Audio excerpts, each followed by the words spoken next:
Si paling perdana.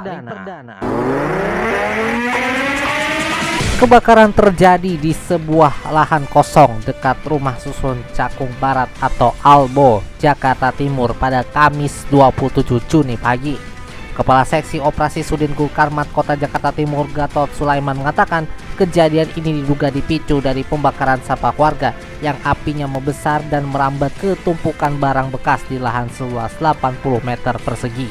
Warga sekitar yang berupaya memadamkan kobaran api tak membuahkan hasil lantaran minimnya sumber air.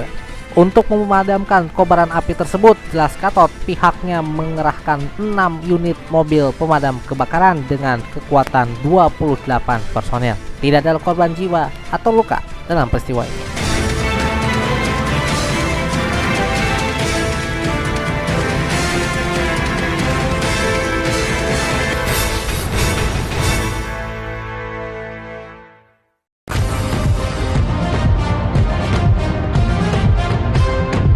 Selamat malam Indonesia, Andika Rizky Rahansyah kembali menghantarkan berita yang faktual dan terkini dalam DNP Evening News edisi Kamis 27 Juni 2024. Fokus utama malam ini, polisi sebut ketua panitia konser Lentera Festival kabur sebelum acara dimulai. Pengamat menilai bahwa Muhammadiyah tertarik untuk menerima konsesi tambang dari pemerintah. Serta dari dunia olahraga, timnas Jerman dipastikan berjumpa bersama Denmark di babak 16 besar Euro 2024.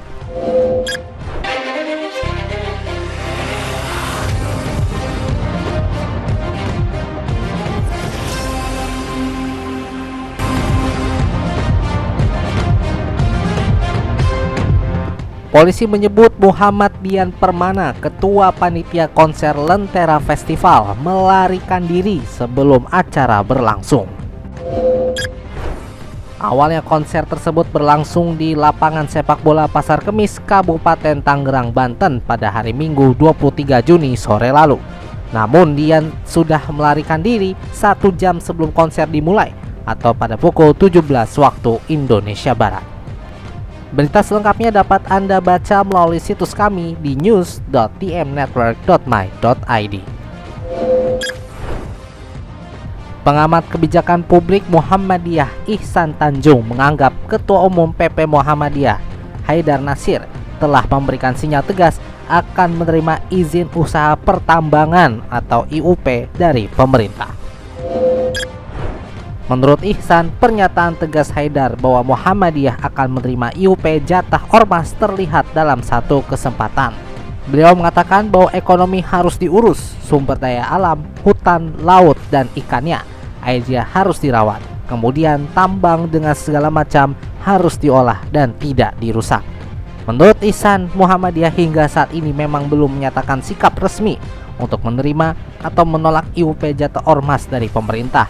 Menurutnya Muhammadiyah saat ini masih mengkaji tawaran tersebut. Ihsan menyebut Muhammadiyah memang tidak selugas Nahdlatul Ulama atau NU yang merespons tawaran IUP. Namun Ihsan juga menegaskan bahwa hingga saat ini Muhammadiyah belum menyatakan tegas untuk menolak.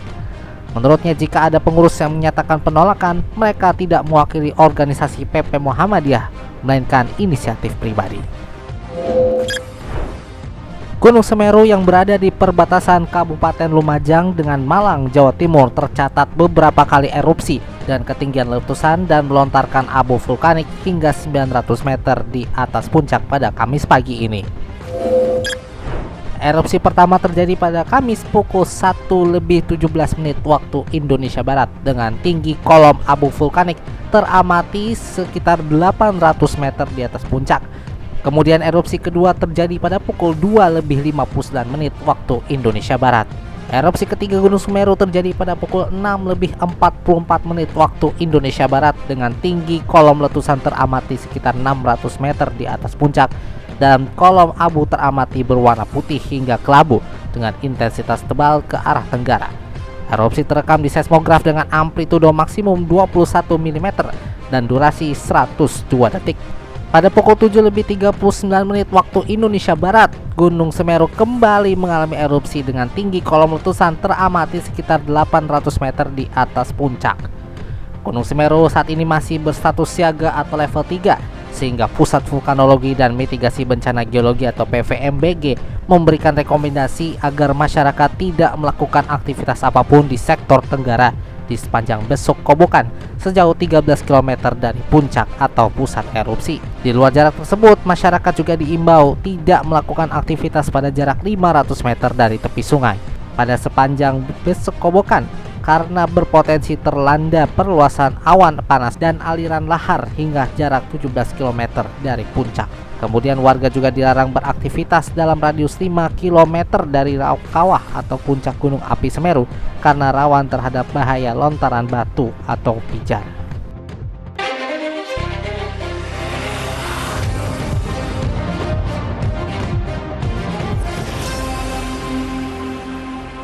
Terima kasih sahabat DMP, Anda masih bersama kami dalam DNP Evening News, produksi DMP Media Network.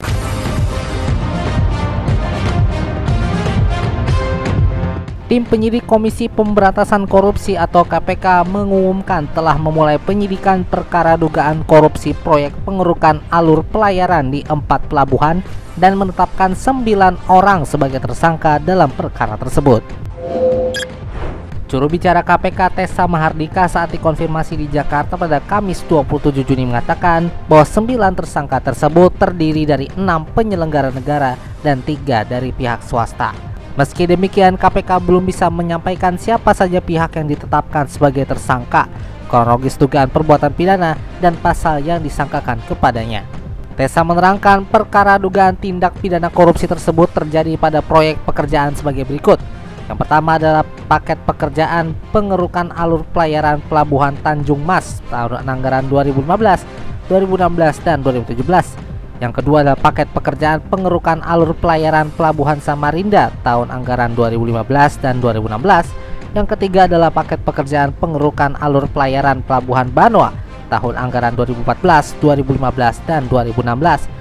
Serta yang keempat, paket pekerjaan pengerukan alur pelayaran Pelabuhan Pulang Pisau tahun anggaran 2013 dan 2016.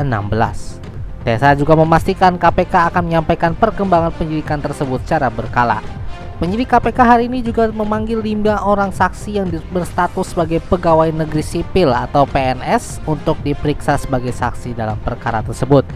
Para saksi tersebut diketahui bernama Rahmani, Anissa Destiati, Akri, Dina Marliana, Marta Amelia.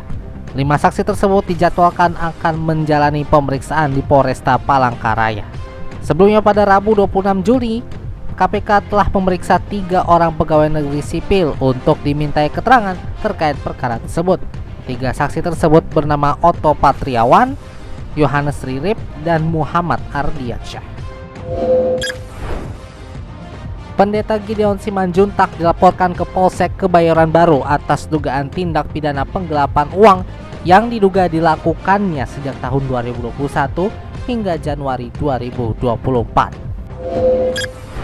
Adapun nomor laporan tersebut yaitu LP-3-3-3-3-Baru-Polres Jak.Sel-PMJ tanggal 5 Maret 2024. Dikutip dari fifa.co.id, berdasarkan data yang dihimpun, saat ini laporan tersebut sudah naik dalam tahap penyidikan. Kuasa hukum korban inisial J dan V, yaitu Yoris Devani, menyampaikan harapannya agar perkara itu diproses sesuai dengan prosedur hukum yang berlaku. Sementara itu, Kanit Reskrim Polsek Kebayoran Baru Kompol Nunu Supari menyampaikan bahwa pihaknya telah mengeluarkan SP2HP kepada pelapor. Terpisah, humas dari Pendeta Gideon, Indra Daniel, memberikan tanggapan yang berbeda. Ia justru mengarahkan untuk menghubungi kuasa hukum dari Pendeta Gideon Simanjuntak. Di samping perkara penggelapan yang menjerat Pendeta Gideon Simanjuntak, beredar juga berita viral beberapa waktu lalu akibat adanya klarifikasi dari Komnas Perempuan yang menyatakan bahwa tidak pernah mengundang Pendeta Gideon Simanjuntak dan istrinya Amanda Zevanya untuk melakukan konferensi pers di halaman Komnas Perempuan.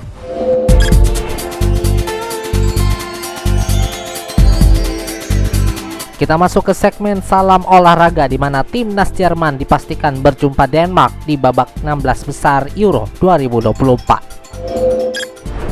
Jerman lolos 16 besar Euro 2024 usai menjadi juara grup A dengan mengoleksi 7 poin dari 3 pertandingan.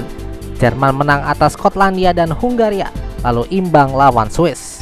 Sementara Denmark memastikan diri melaju sebagai runner-up grup C usai mengumpulkan 3 poin dari 3 laga. Seluruh pertandingan yang dilakoni Denmark di grup C berakhir imbang. Pertemuan Jerman kontra Denmark itu mengingatkan sejarah pada Euro 1992. Kala itu, tim dinamit tampil sebagai kuda hitam dan mampu melangkah hingga ke final bertemu favorit juara Der Panzer. Ini adalah pertandingan ulangan final Euro 1992, di mana ketika itu Denmark sukses keluar sebagai juara usai menang 2-0 atas Jerman. 2 gol Denmark kala itu disarangkan John Jensen dan Kim Vilfort. Kini Christian Eriksen dan kawan-kawan bertekad mengulang keberhasilan menentukan Jerman di 16 besar Euro 2024. Jerman yang bertindak sebagai tuan rumah Euro 2024 tentu diunggulkan untuk menyingkirkan Denmark. Pada Euro 2012, kedua tim sempat berjumpa kembali dan giliran Jerman yang mempencudangi Denmark dengan skor 2-1 di fase grup. Pemenang dari laga Jerman versus Denmark ini akan lolos ke perempat final Euro 2024 dan berpotensi bertemu Spanyol jika La Fiora Roja berhasil mengalahkan lawannya di babak 16 besar. Laga Jerman melawan Denmark akan berlangsung pada Sabtu 29 Juni dini hari pukul 2 waktu Indonesia Barat di BVB Stadium Dortmund, Jerman.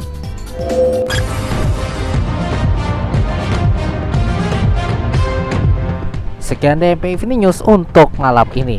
Sebelum berpisah, berikut adalah kata perenungan dari Master Cheng Yen. Hati yang penuh dengan cinta kasih membangkitkan kekuatan tidak terhingga. Berikrar untuk bersumbangsi, maka tidak akan ada hal yang tidak berhasil dilakukan. Dengarkan DNP Evening News setiap Senin hingga Jumat dimanapun Anda mendengarkan podcast ini, dan saksikan juga di kanal YouTube DMP Media Network. Dapatkan berita yang faktual dan terkini lainnya melalui situs kami news.dmnetwork.my.id. Kritik dan saran juga bisa Anda sampaikan kepada kami melalui surel di redaksi online @dnpmedia.my.id. Mewakili kerabat kerja yang bertugas, saya Andika Rizky Rahansyah. Terima kasih atas perhatian Anda. Ini adalah DMP News, lebih informatif, lebih terinformasi. Selamat malam Indonesia.